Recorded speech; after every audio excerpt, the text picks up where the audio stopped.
does the word testament mean? It means covenant. It means agreement.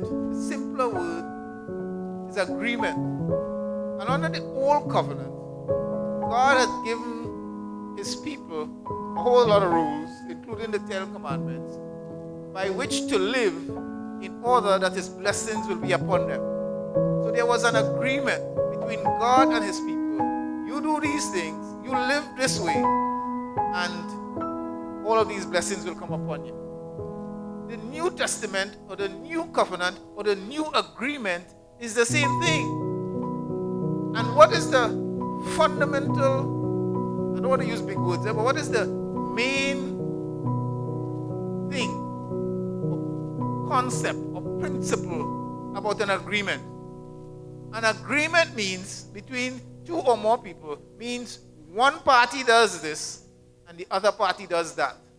You do your part, I do my part, and then we have a result, the terms of the agreement. One of the fundamental things about an agreement is that if one party breaches any clause of the agreement, the entire agreement is void. So when we talk about the New Testament, it means a new agreement between God and man. So we do our part, God does his part, and then you have an agreement. But if one party doesn't fulfill his part of the agreement, then you don't have an agreement. The agreement falls apart. And many times we do not do our part of the agreement and banging on God's door in order for him to do his part. But if we don't do our part, we void the agreement. And these days, we have all kinds of things.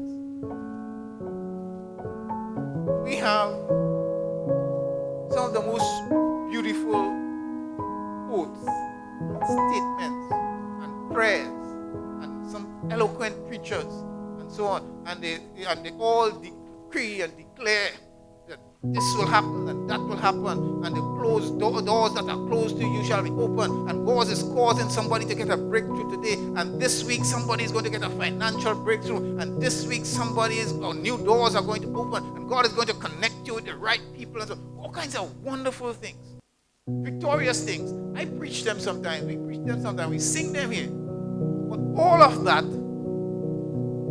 is meaningless if we do not understand the terms of the agreement and if we are not doing our part. It's meaningless. And sometimes it's difficult to hear and to understand that. But that is what it is. What is your part?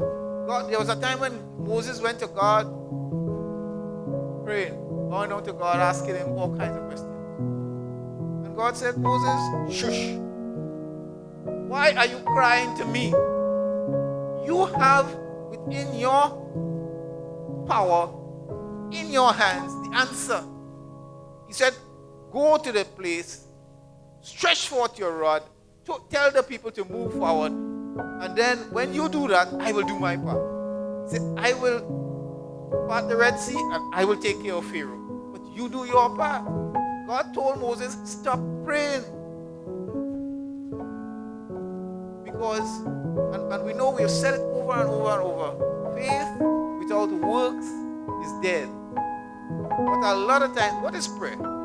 Prayer is the ultimate faith, or the basic or the fundamental demonstration of faith. Because you are praying to God who you cannot see and ask him to do things that you need and believe that you will get them. That is classic faith. And then Jesus said, Thomas, you've seen and you believe. Blessed are those who have not seen but yet they believe.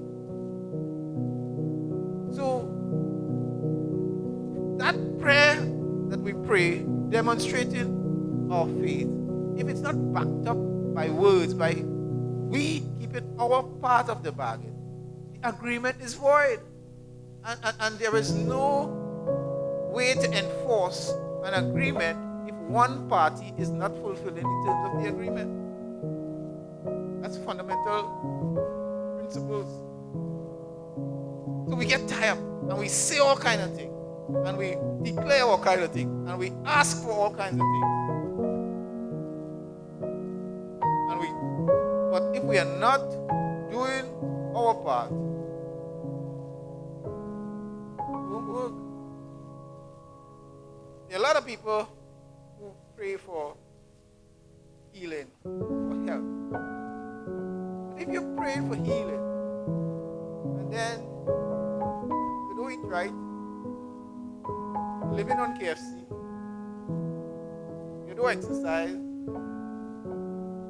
you don't get enough sleep, you consume too much sugar, and for other people, it might be smoking cigarettes that damage your lungs, you might be drinking in excess, you might be doing all these things, and then you're praying for health, good health, day and night. There's hardly a